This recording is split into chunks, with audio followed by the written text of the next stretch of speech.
Outre le fait de faire partie des GAFAM ou encore des Magma, les entreprises Apple, Meta, anciennement Facebook, et Alphabet partagent un point commun qu'on ne soupçonnerait pas forcément, celui d'être resté relativement abordable en termes de valorisation sur ces 10 dernières années.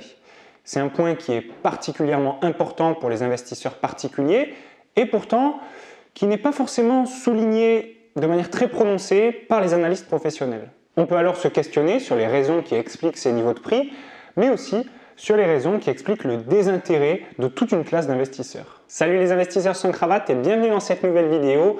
Vous l'aurez compris, aujourd'hui on se rend aux États-Unis pour parler des GAFAM. C'est quelque chose que l'on fait très rarement sur cette chaîne, mais là je pense que c'est relativement important. Cette vidéo elle est associée à un article, un décryptage que j'ai écrit pour The Bourse la semaine dernière. Ce dernier est un petit peu plus détaillé que cette vidéo, donc n'hésitez pas à aller le lire, je vous mets le lien dans la description. Avant de commencer, j'aimerais vous rappeler de vous abonner à la chaîne Sans Cravate si ce n'est pas encore fait et à liker cette vidéo en fin de cette dernière si ça vous a plu. Retenez que vous avez toujours la possibilité de commander le livre Débuter en bourse, comprendre et investir sur les marchés financiers sur Amazon, sur la Fnac ou même sur notre site internet sanscravate.fr. De la même façon, restez connectés parce qu'on a une grande surprise qui arrive et ceux qui nous suivent savent ce dont il s'agit. Alors il est vrai que les GAFAM sont aujourd'hui dans le viseur de la FTC et ça peut poser problème. C'est vrai que depuis 2019, la FTC, c'est-à-dire la Federal Trade Commission et le Department of Justice concentrent la majeure partie de leur énergie sur les cas de Facebook, Alphabet et Amazon. D'ailleurs, vous allez voir que tout au sein de cette vidéo, on va parfois parler d'autres géants du numérique, mais j'aimerais que vous gardiez votre attention sur les entreprises Meta, Alphabet et Apple qui s'échangent à des niveaux de prix particulièrement faibles comparés au S&P 500, au Nasdaq 100 et plus particulièrement aux autres GAFAM.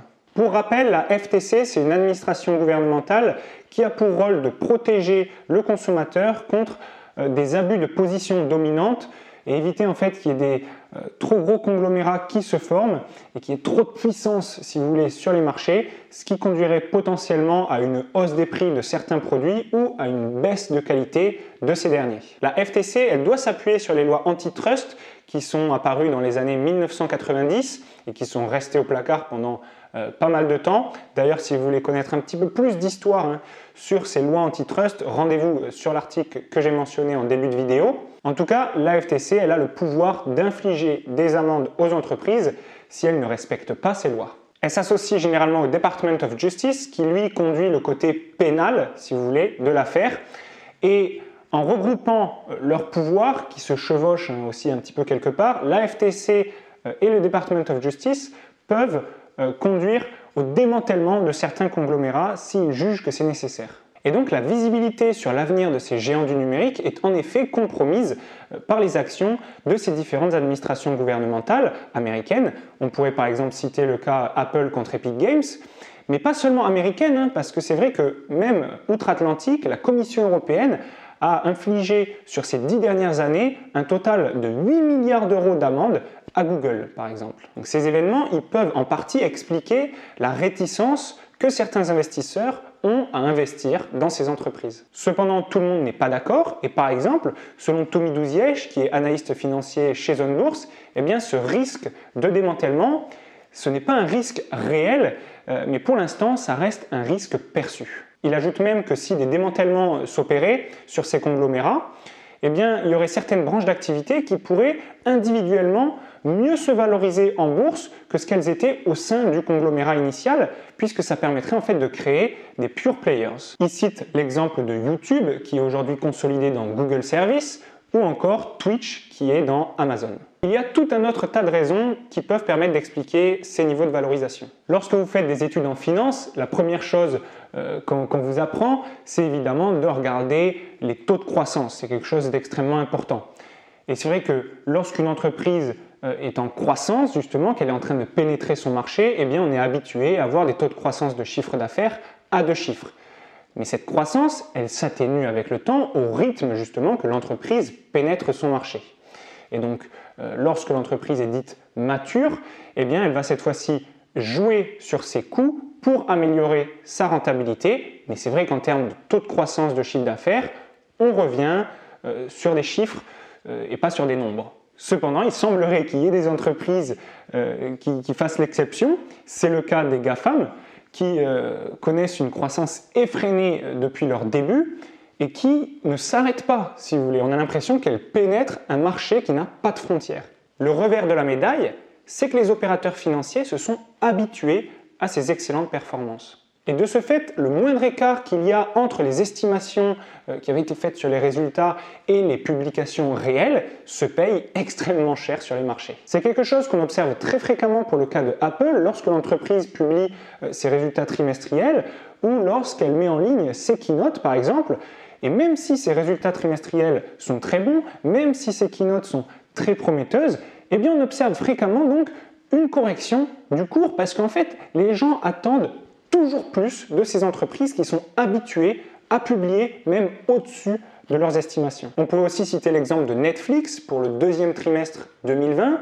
En fait, on s'attendait, si vous voulez, que Netflix allait exploser pendant le confinement et elle a publié un chiffre hallucinant de 10 millions de nouveaux utilisateurs récupérés sur cette période-là contre 8 millions attendus. Donc vous voyez, le résultat était meilleur que les estimations et malgré ça, eh bien, le cours de l'entreprise a dévissé de 6% lors de la publication. Ce phénomène, il peut être expliqué de différentes manières. C'est vrai qu'il y a beaucoup d'investisseurs qui pensent que les résultats sont parfois trop beaux pour être reproduits, que leur caractère exceptionnel est trop important. Cependant, à mon sens, lorsqu'on publie au-dessus des estimations, le cours est censé grimper. C'est la base de la finance, puisque le cours intègre, lui, les estimations. Donc en fait, ça voudrait dire que soit les opérateurs n'ont rien à faire des estimations et ils intègrent, ils sont prêts à payer des chiffres toujours au-dessus de ces estimations-là, soit ça veut dire en fait tout simplement que les analystes financiers en charge du dossier, ceux qui font ces estimations, eh bien ils se trompent complètement à chaque fois. Il y a aussi un adage très connu dans le monde de la finance qui s'applique parfaitement bien ici, c'est acheter la rumeur, vendez la nouvelle. Ça voudrait dire qu'en fait il y a des gens qui sont prêts à acheter le titre massivement avant sa publication en espérant que cette publication-là soit au-dessus des estimations et qui, lors de la publication, se débarrasse instantanément du titre. Donc en vous listant les différentes raisons qui pourraient potentiellement expliquer les niveaux de valorisation de ces entreprises-là, ce qu'on fait depuis le début de la vidéo, c'est possible qu'il y ait un raisonnement du type « de toute façon, Apple ne réinventera jamais l'iPhone » qui vous traverse l'esprit. Alors moi, ce raisonnement, il m'arrange bien parce qu'il me permettrait d'expliquer en effet ces niveaux de valorisation et surtout le désintérêt de certains investisseurs pour ces valeurs-là. Mais il faut être honnête, ces entreprises, elles cessent de nous surprendre et elles continuent en fait de creuser l'écart qu'il pourrait y avoir avec une potentielle concurrence. On pourrait citer l'exemple du processeur M1 chez Apple, du cloud chez Amazon, de l'intelligence artificielle chez Alphabet, du métavers chez Facebook. En fait, ces entreprises, elles continuent de se développer. On n'a pas le même recul qu'on a par exemple aujourd'hui sur l'iPhone. Donc c'est vrai que l'iPhone, on ne se rendait pas compte à quel point c'était un produit révolutionnaire. On s'en rend compte maintenant. Et donc c'est maintenant qu'on se dit Apple ne réinventera pas l'iPhone. Enfin, c'est quelque chose qui se dit déjà depuis 2016. Mais vous voyez, l'entreprise continue quand même de se développer. En fait, c'est toujours une histoire de recul. Et là, ces entreprises, franchement, regardez par rapport aux offres qu'il y a sur le cloud, mais ces entreprises, elles ont un monopole de malades. Donc il faut être honnête, ces entreprises, ce sont des machines à cash, ce sont des vaches à lait. Et quand on les voit s'échanger à ces niveaux de valorisation-là, alors j'exclus Amazon qui est relativement cher quand même, mais quand je vous parle de Meta, d'Alphabet et d'Apple, on parle de PER aux alentours des 30, quoi, et même un petit peu moins pour Meta. Donc c'est des choses qui sont, c'est pas inconcevable, mais c'est quand même bizarre d'observer ça. Je peux vous afficher différents visuels que j'ai réalisés pour les 3 entreprises auxquelles on s'intéresse dans cette vidéo. Par exemple, Alphabet ici. Alors Alphabet, c'est vraiment un cas d'école le truc. On dirait qu'il n'y a aucune volatilité sur le cours. Le truc, c'est une fonction affine nickel. Si vous regardez les évolutions de revenus et le BNA, c'est pareil. Si on prend le cas de Apple, alors bon, on observe une petite cyclicité des revenus avec un 4e trimestre qui est généralement un petit peu meilleur que les autres. Mais voilà, de la même façon, on a quelque chose de magnifique. On notera que quand même par rapport à Alphabet, on a des corrections un petit peu plus importantes sur le cours. Et en fait, si on regarde d'ailleurs Meta, donc anciennement Facebook, on retombe sur quelque chose d'assez similaire en termes de correction par rapport à Apple, et de croissance, en termes de croissance de revenus et de BNA, on a quelque chose de très très lisse, comme on observait sur le cas de Alphabet. Alors ensuite, il y a une raison qui m'intéresse tout particulièrement et qui me fait penser en fait au débat qu'il y a entre la gestion active et la gestion passive. Vous le savez, il y a beaucoup de gens qui sont des grands fervents de la gestion passive. Ils ont bien raison quelque part, parce que c'est vrai que historiquement, certains indices ont des performances extraordinaires, hein, et que l'étude de Spiva d'ailleurs montre très bien que investir dans des ETF indiciels permet quand même de battre la plupart des investisseurs professionnels. Le fait est que quand un analyste financier s'intéresse ou recommande les entreprises qu'on cite depuis le début de cette vidéo, en fait, il n'y a pas vraiment de plus-value, de valeur ajoutée dans son travail. C'est des lignes qui ne sont pas du tout originales. Donc, en fait, l'analyste financier professionnel, ce qui va le faire kiffer, c'est d'aller chercher le prochain Alphabet, le prochain Apple, le prochain Facebook. Il est déjà en train de penser au prochain coup, si vous voulez. Et pourtant, personne ne pourrait reprocher aujourd'hui à un analyste de conseiller ces différentes valeurs qui sont justement de véritables machines à cash. Donc ce que je veux dire par là, c'est que c'est ce manque d'originalité qui permet d'expliquer le désintérêt de toute une classe d'investisseurs professionnels. Et comme le dit si bien Peter Lynch, personne n'aurait pu reprocher à un analyste financier de conseiller IBM il y a 20 ans. Ensuite, il y a un autre questionnement qui est assez intéressant et que je vais développer ici, c'est celui de se demander, est-ce que dans le monde que les GAFAM sont en train de façonner aujourd'hui, est-ce que dans ce monde-là, ces entreprises seront les acteurs principaux? Et en fait, ce raisonnement, il nous vient des anciens de chez Zone Bourse, hein, qui sont relativement sages déjà, et qui ont observé le déclin des valeurs du télécom après les années 2000. Et dans les années 2000, tout le monde se disait, en fait, ce sont ces acteurs-là qui aujourd'hui façonnent le monde d'Internet, qui vont l'occuper pendant les 10-20 prochaines années. Et on a vu qu'en fait, ce n'était pas du tout le cas. C'était des entreprises comme les GAFAM qui s'en sont chargés derrière. Alors, est-ce que cette histoire va se reproduire et est-ce que c'est de nouveaux petits acteurs qu'on ne connaît pas, dont on ne connaît pas le nom encore aujourd'hui, qui vont exceller sur les 10-20 prochaines années?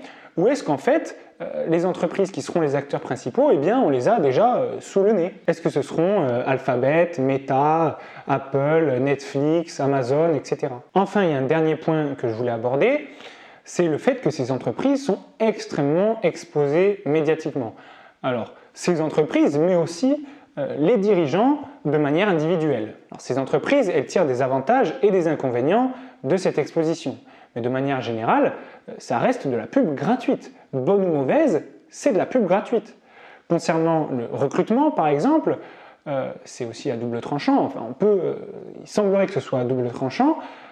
S'il y a un scandale qui explose, comme ça avait été le cas pour les conditions de travail des salariés chez Amazon, on s'attend à que ça ait un impact négatif sur la santé de l'entreprise. Mais en fait, comme tout aujourd'hui, cet événement, c'était un non-lieu, hein, c'est resté ultra éphémère, si vous voulez, et tout le monde, un an après, avait oublié. Par contre, ce que les gens n'ont pas oublié, et ça c'est vraiment resté ancré dans les esprits, c'est que les GAFAM, elles alignent au niveau des salaires, surtout pour les ingénieurs dans le domaine du numérique.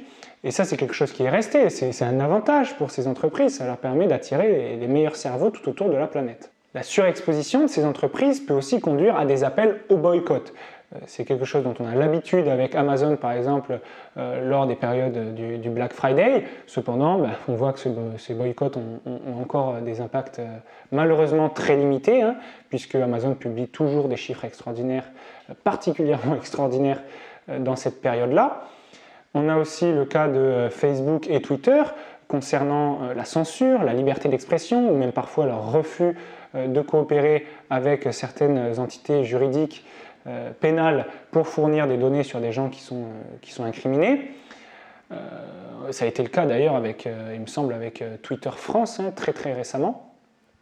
Mais on voit donc que ces boycotts, ces appels au boycott ont des impacts très limités. Même quand Twitter a supprimé le compte de Donald Trump lorsque ses partisans, ses soi-disant partisans ont investi le Capitole, c'est vrai que ça avait duré encore une fois qu'un temps, si vous voulez.